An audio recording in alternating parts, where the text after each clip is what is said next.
పాలనలో నిర్మాణ రంగానికి స్వర్గధామంగా ఉన్న హైదరాబాద్ లో ప్లాట్లు అమ్ముడు పోలేదని బిల్డర్ మేడ్చల్ జిల్లాలో ఊరేసుకునే పరిస్థితి రావడం శోచనీయం.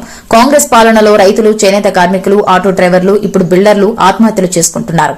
ఈ ఆత్మహత్యలన్నిటికీ ప్రత్యక్షంగా, పరోక్షంగా కాంగ్రెస్ నిర్లక్ష్య పాలన, అనాలోచిత అసమర్థ విధానాలే కారణం. శాంతి భద్రత దిగజారడం, పాలన పట్ల ప్రజలు నమ్మకం లేకపోవడం, అనుమతి ఉన్న ఇళ్లను సైతం హైడ్రా కూల్చివేయడం, మూసీ, ఫార్మసిటీ, మెట్రో కారిడార్ల విషయంలో ద్వంద్వ ప్రకటనలు, ఇన్ఫ్రాస్ట్రక్చర్ డెవలప్మెంట్ చేయకపోవడం, భవన నిర్మాణ అనుమతులకు బలవంతపు వసూలు చేయడం, కొత్త పెట్టుబడులు రాకపోవడం, ఇతర రాజకీయ, ఆర్థిక పరిణామాలు రియల్ ఎస్టేట్ రంగంపై గడిచిన 14 నెలల కాంగ్రెస్ పాలనలో పెను ప్రభావాన్ని చూపాయి. హైదరాబాద్ రియల్ ఎస్టేట్ రంగం అంటే బిల్డర్లకు స్వర్గధామం. ఇదంతా ఒకప్పుడు, ఇప్పుడు బిల్డర్లకు నరక రూపమైంది.